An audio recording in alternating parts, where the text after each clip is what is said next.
Hello student, I am Dr. Anupam, Department of Botany, Jamshedpur Cooperative College, Jamshedpur, Kolhan University. Today I am going to discuss about mechanical tissue.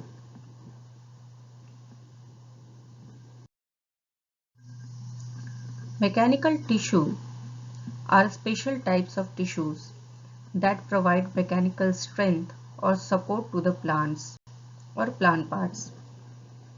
It means they are concerned with providing mechanical strength, rigidity and hardness to the plant body or a particular plant organ. Haberland in 1914 called the mechanical tissue as a stereome. Root or stem faces various kinds of strain of soil or air environment. Such strain causes them to develop strong mechanical tissue on various distributional pattern. That's why small land plants and water plants have poorly developed mechanical tissues, whereas longer land plants have well developed mechanical tissues. The chief mechanical elements are collenchyma, sclerenchyma and parenchyma. Today we will discuss about the structure of collenchyma.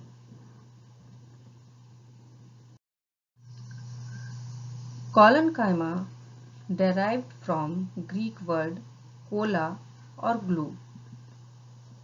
It is restricted only to aerial parts.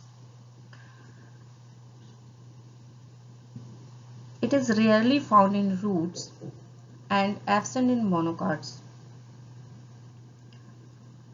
They developed in roots when they are exposed to light. They are consist of living cells, but pectic substances are deposited at the corners of cell present in outer region of cortex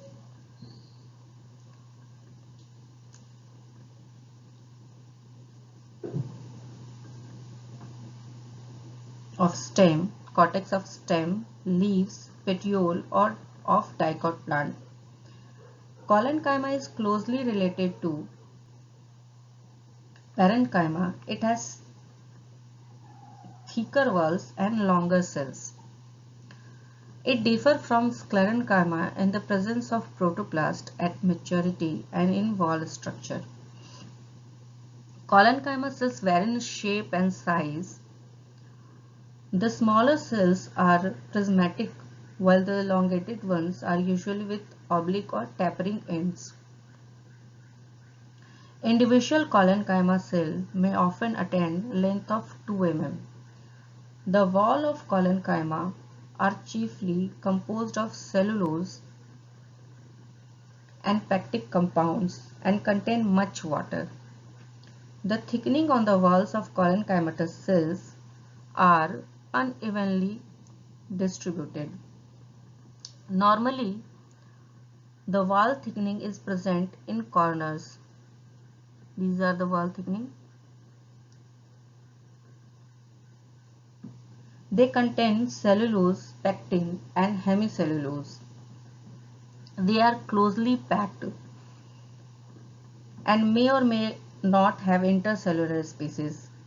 When intercellular spaces present, these are filled by pectin layers.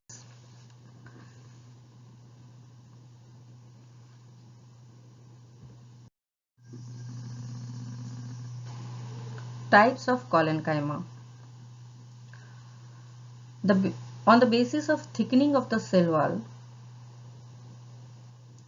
and arrangement of cells, Muller in 1819 gave 3 types of collenchymatous cells. These are angular collenchyma, lamellar collenchyma and lacunar collenchyma. But Duchesne in 1955 recognized one more type, that is annular collenchyma.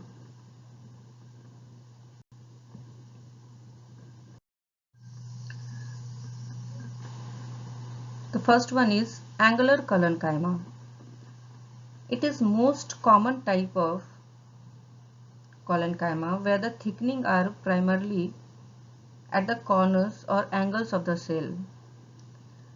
In the figure of A, it is the transverse section of stem of Solanum tuberosum, and the figure B is the longitudinal section of stem of Solanum tuberosum. This type of collenchyma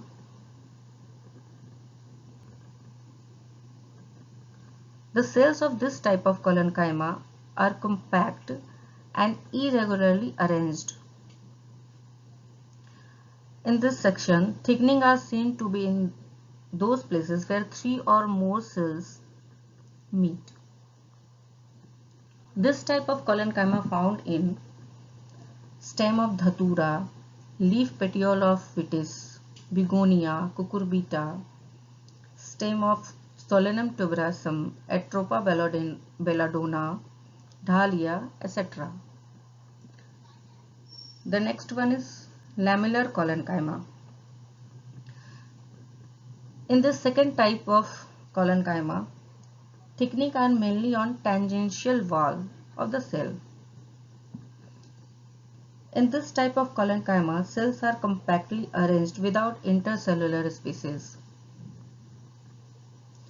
This type of collenchyma tissue is found in stems of Sambucus nigra, Helianthus, etc.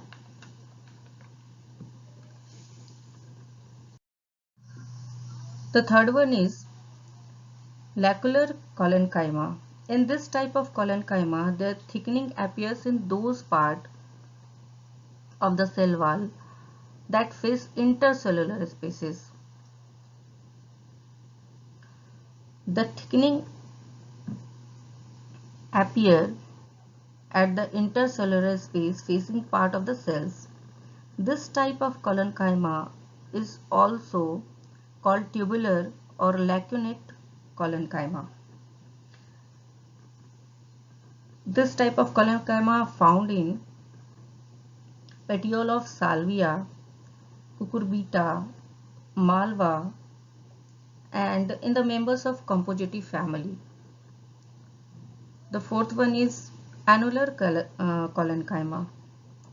Here is the thickening of the cell wall is angular fashion, that is around the entire cell wall, so that even cell loses its identity,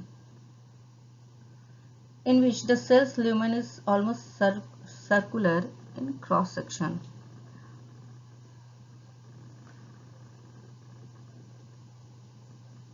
This type of collenchyma found in Nerium oleander. That's all for today, students. In the next video, we will discuss the origin, distribution and function of the collenchyma.